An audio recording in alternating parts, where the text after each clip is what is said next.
নুরানি তালিমুল কুরআন board বাংলাদেশের ২০২৫ সালের ষান্মাসিক জোর ২১শে জুন থেকে দেশের বিভিন্ন অঞ্চলে শুরু হয়েছে। ৬ মাস পর পর আয়োজিত এই বিশেষ দাওয়াতি ও প্রশিক্ষণমূলক কর্মসূচিটি এবছর ১৫টি ভিন্ন ভিন্ন স্থানে অনুষ্ঠিত হচ্ছে।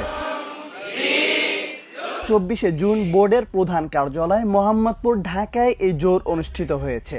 উক্ত মোয়াল্লিম জোরে উপস্থিত ছিলেন মাওলানা কালিমুল্লাহ জামিল হুসাইন, মাওলানা ফয়েজুল্লাহ, মাওলানা ইসমাইল বেলায়েত হুসাইন, মাওলানা আবু বকর সিদ্দিক, হাফেজ আমিনুল হক, মাওলানা আব্দুর রশিদ তারেক সহ স্থানীয় জিম্মাদারগণ।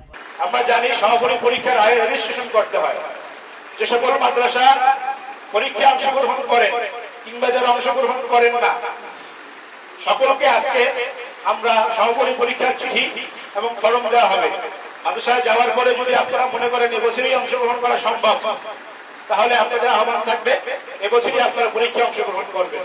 এখন আর ঘুমানোর সময় নেই, আমরা জাগতে হবে, আমরা সচেতন হতে হবে, নিজেদের যোগ্যতা বাড়াইতে হবে, প্রতিষ্ঠানের মান উন্নয়ন করতে হবে। চ্যালেঞ্জের মুখে আমরা দাঁড়ায় যেন চ্যালেঞ্জে টিকে আসতে পারি, সেইভাবে নিজেকে তৈরি করতে হবে। আমরা নিজেরা যদি ঈমানের উপরে না আসি এবং জুলুম থেকে যদি নিজেদেরকে হিফাজত করতে না পারি, তাহলে বড় ভয়াবহ দিন আসবে। এই জন্য আমরা এখান থেকে প্রতিজ্ঞা করি যে ইনশাআল্লাহ আমি জুলুম করবো না কারোর উপরে, এবং আমার এলাকাতে কাউকে জুলুম করতেও দিব না। রাজি আছি ইনশাআল্লাহ। আর কোরআনে কারীমের মেহনতের পিছনে যত বেশি মেহনত করব, ঈমান তত মজবুত হবে। আল্লাহ তাবারক ওয়া তাআলা আমাদেরকে এই কথাগুলো বুঝে আমল করার তৌফিক দান করুন। ওয়া মা আলাইনা ইল্লাল বালাগ। নুরানি তালিমুল কুরআন বোর্ড বাংলাদেশের সম্মানিত পরিচালক ভাই যারা আছেন, এদের সবাইকে ঈমানে কামিল দিয়ে যোগ্যতার সাথে এবং সেই কোরআনের দরদ নিয়ে মেহনত নিয়ে সারা বাংলাদেশে কাজ করার তৌফিক দান করুন।